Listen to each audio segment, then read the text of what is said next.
boleh perkenalan dulu Mas.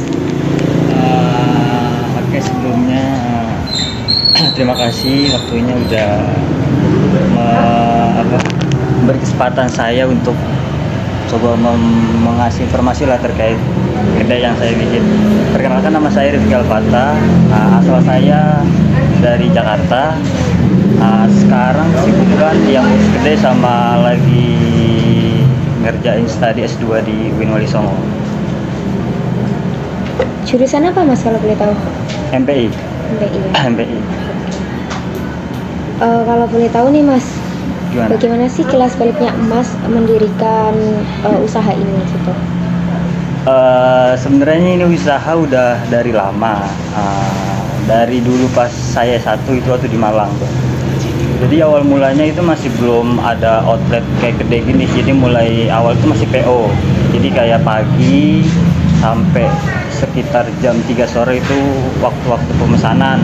Nah, pada asar, setelah asar jam 4 lah, jam 4 sore sampai maghrib itu pengantaran. Itu awal mulanya sih. Terus akhirnya niatnya pengen buka di sana, pengen nyari outlet, cuman nggak kesampaian. Terus akhirnya pindah ke Semarang, kan dapat S2 di sini. Terus ya udahlah, akhirnya aku mutusin buat buka kedai ini. Terus kemarin juga pas awal buka, ini pancong, yang jual pancong di daerah Ngalian ini dikit. Yang aku lihat, aku udah muter-muter daerah Ngalian, daerah UIN, Beringin dan sekitarnya itu dikit. Pun termasuk yang baru-baru ini yang di pinggir tol itu juga masih termasuk baru sih. Gak lama aku buka, kisaran 3 minggu lah, itu baru mereka buka. Makanya ngelihat potensi yang menurutku besar sih waktu awal itu kan, karena nggak ada yang jualan, pun saingan juga pasti dikit. Makanya aku berani untuk buka kedai di daerah Ngalian, di daerah UIN lah khususnya, karena pasaran target utamanya mahasiswa. Kira-kira itu tahun berapaan nih Kak? Ini baru tahun kemarin, sekitar bulan Agustus 2023 berarti ya. Terus kakak kok bisa terinspirasi kenapa kue pancong yang kakak jual? Karena kan kue pancong kan juga termasuk salah satu makanan tradisional di Jakarta.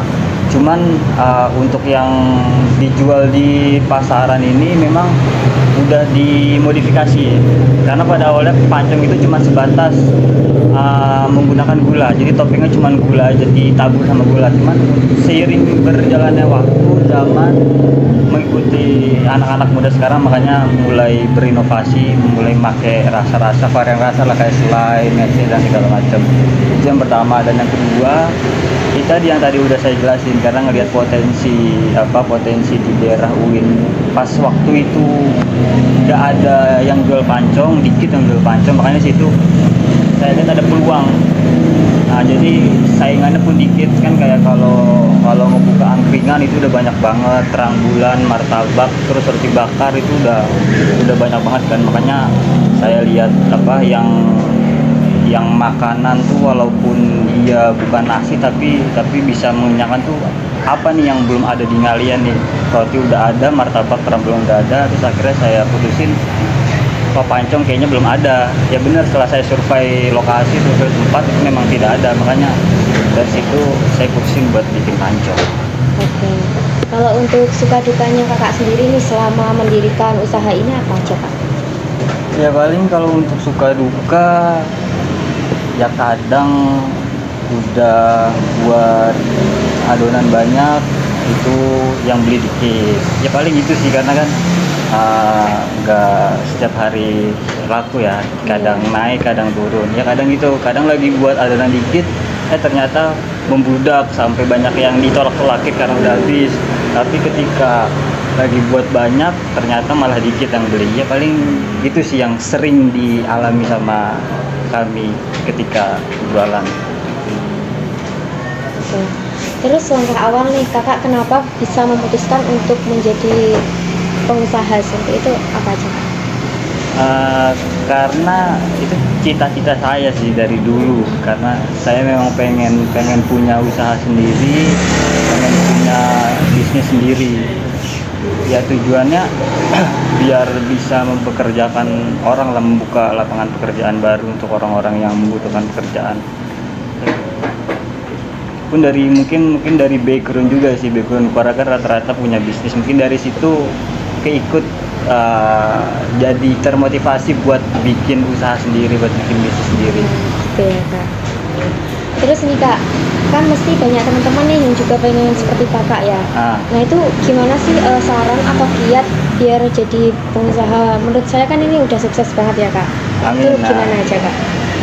Ya yang pertama kalau saran dari saya sih yang penting niatnya dulu. Jadi ketika usaha itu bener-bener niat gitu, jangan setengah-setengah, karena kalau yang namanya kita udah bikin usaha tapi niat kita setengah-setengah nanti nggak bakal jalan. Karena banyak sekali godaan-godaan di usaha itu. Ya pertama kayak tadi pasang surutnya pembeli, kita harus kuat di situ. Jadi ketika